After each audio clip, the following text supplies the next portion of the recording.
Professor Asif Ramiz Daudi, middle east expert, इस वक्त हमारे साथ चर्चा में जुड़ गए हैं। सबसे पहले तो बेहद शुक्रिया आप लोगों का अपना कीमती वक्त हमें देने के लिए, और मुबारकबाद भी। एक तरह से हिंदुस्तान ने तारीख रकम कर लिया है, फख्र महसूस करने का दिन है। प्रोफेसर आसिफ रमीज साहब इस वक्त हमारे साथ बने हुए हैं। प्रोफेसर, आपसे समझना चाहेंगे, क्योंकि हिंदुस्तान जिस तरह से मकबूलियत हासिल करता जा रहा है, लगातार हम देख रहे हैं वर्ल्ड ऑर्डर में तब्दीली हो रही है, आज की कामयाबी कितनी अहम हो जाती है, किस तरह से हिंदुस्तान को देखा जाता है? देखें, आज की ये जो कामयाबी है बहुत ही हिस्टोरिकल है, तारीखी। कहते हैं ना, तारीख पे तारीख, तारीख पे तारीख। इस तारीख को अगर मैं हिस्ट्री से लूं तो हिस्ट्री क्रिएट होती जा रही हिंदुस्तान में हर रोज। हम अभी जब बात करते हैं आजादी के अमृत महोत्सव के सेलिब्रेशन तो चल ही रहे थे, और चांद पे हिंदुस्तान, सूरज पे हिंदुस्तान, और सारे तारे जो है वो हिंदुस्तान की धरती पे 9 और 10 जो अभी सितंबर हो रहा है, पूरे दुनिया के जो सितारे हैं वो हिंदुस्तान की धरती पे है।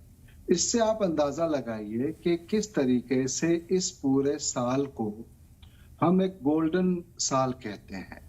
ऐसे जो अभी आपने कहा कि दुनिया में पूरा वर्ल्ड ऑर्डर चेंज हो रहा है, जिसमें अभी G20 का जो एक सिलसिला जो हिंदुस्तान ने उसकी तारीख बदली है जिस तरीके से, और जिस तरीके से मैंने कहा कि सूरज हो, चांद हो, सितारे हो, तो इसकी जो गूंज है ना वो बहुत दूर तक जाने वाली है। मैं सबसे पहले आपके जी सलाम के इस चैनल के जरिए इसरो के तमाम साइंटिस्ट को, हर एक हिंदुस्तानी को, और हर वो लोग जो हिंदुस्तान और भारत से प्यार करते हैं, वहां की तरक्की से खुश होते हैं, उनको मुबारकबाद देना चाहूंगा। और मैं बताऊं कि ये जो सिलसिलेवार तरीके से कई चीजें अभी हमने देखी हैं, ये आम तौर से पूरी दुनिया में कम देखने को मिलता है।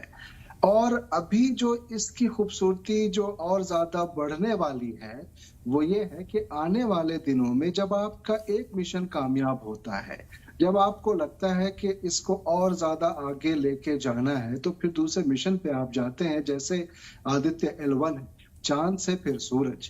और इस मिशन के बाद जो हमारे अंदर जो सलाहियतें हैं हिंदुस्तानियों के अंदर, जो वहां के साइंटिस्ट और इसरो ने जो कर दिखाया है, इससे मुझे लगता है कि आने वाले दिनों में तारीखें जो है वो अपने आप दोहराई जाएंगी, और पूरी दुनिया में जो इसकी गूंज है वो दिखेगी।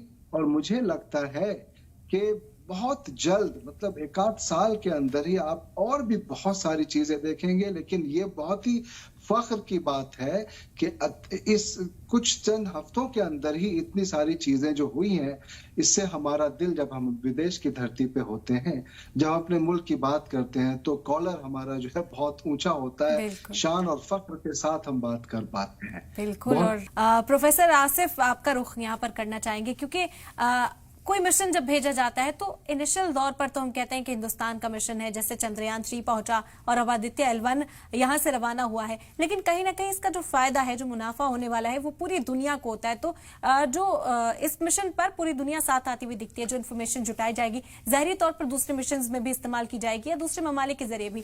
तो कैसे देखते हैं आप, इंडिया की इतनी बड़ी हुसूलियाबी है, कहीं ना कहीं कनेक्टिविटी जो है दूसरे ममालिक के साथ, या फिर रिलायबिलिटी जो है वो बढ़ती हुई नजर आती है इंडिया की? सवाल आपका बहुत ही रिलेवेंट है। और जब हम इस तरीके की चीजों को करते हैं, हमने ये देखा इस डिबेट में, जो आज मुझे बहुत अच्छी बात लगी, जरा सा बताऊं कि आपके जो एक्सपर्ट्स हैं, जो सब्जेक्ट के एक्सपर्ट्स हैं, बहुत आसानी से, बहुत आसान और सरल भाषा में उन्होंने चीजों को एक्सप्लेन किया। और साथ में जो दूसरी चीजें आप मुझसे इंगेज होके इस पे कह रही हैं, इससे भी मुझे लग रहा है कि दुनिया में इसका बड़ा फायदा होगा। मुझे इस डिबेट से बहुत से लोगों को फायदा होगा। बहुत से डिबेट्स में रहता हूँ, मुझे बहुत अच्छा लगा। ये बहुत सिंपल चीजों को मैं खुद बहुत आसानी से समझ पाया हूँ, जो आपके एक्सपर्ट्स हैं उनके जरिए। खैर, मैं आपके सवाल पे आता हूँ। देखें, जब हम इस तरीके की शुरुआत करते हैं तो चैलेंजेस बहुत होते हैं, लेकिन फायदे उसके ये होते हैं कि अगर हम कामयाब होते हैं तो एक मिसाल हम बनते दुनिया के लिए। ये सूरज की तरफ हमारा, यानी हिंदुस्तान का और इसरो का उठाया हुआ पहला कदम है। ठीक है, नासा ने या दूसरे जो भी आप बात करें, पहले वहां पे लोग जाते रहे हैं और एक्सपेरिमेंट्स होते रहे। इसका फायदा आने वाले दिनों में हमारे इस मिशन से भी बहुत कुछ होगा। लेकिन अगर हमें कामयाबी मिल जाती है, ठीक है, 1.5 बिलियन की डिस्टेंस, और ये जो एक बहुत अहम बात ये है कि सूरज तक हम नहीं पहुंचे हैं, ये हम वहां जो 1.5 मिलियन की डिस्टेंस है वो 4 महीने के बाद जब हम पहुंचेंगे उसके बाद देखेंगे। लेकिन ये जो एक शुरुआत हुई है, ये बहुत बड़ी शुरुआत हुई है। ये इंस्पिरेशन है उन कंट्रीज के लिए भी जो इस तरीके की चीजें करना चाहते हैं और जिनको ये लगता है कि हिंदुस्तान के अंदर ये तमाम चीजें करने की इतनी बड़ी सलाहियत नहीं है, डिपेंडेंसी है। उनके लिए ये मैसेज है कि हमारे पास सिर्फ तकनीक नहीं है, सिर्फ आइडियाज नहीं है, हमारे पास लोग भी हैं और हम इस तरीके की चीजों को बखूबी आसानी से कर सकते हैं। हाँ, ये जो हमारा एक्सपेरिमेंट है, आने वाले दिनों में क्या हो सकता है, नहीं हो सकता है, ये तो वक्त ही बताएगा। लेकिन जो हमारा ट्रैक रिकॉर्ड है, चंद्रयान को देखें या उसके अलावा, उसको देखते हुए मुझे लगता है कि पूरी दुनिया से लोग इस चीज को अप्रिशिएट करेंगे और जो साइंटिस्ट हैं, जो दूसरे अलग ऑर्गेनाइजेशंस हैं, हमारे आस पड़ोस के लोग, वो भी इन चीजों को जरूर समझेंगे कि देखें, अगर मैंने पड़ोस का जिक्र किया है तो बहुत सी ऐसी चीजें हैं जो हमारे पड़ोस में होनी चाहिए और हो सकती थी। मुझे लगता उनको बड़ा फायदा होगा इनसे।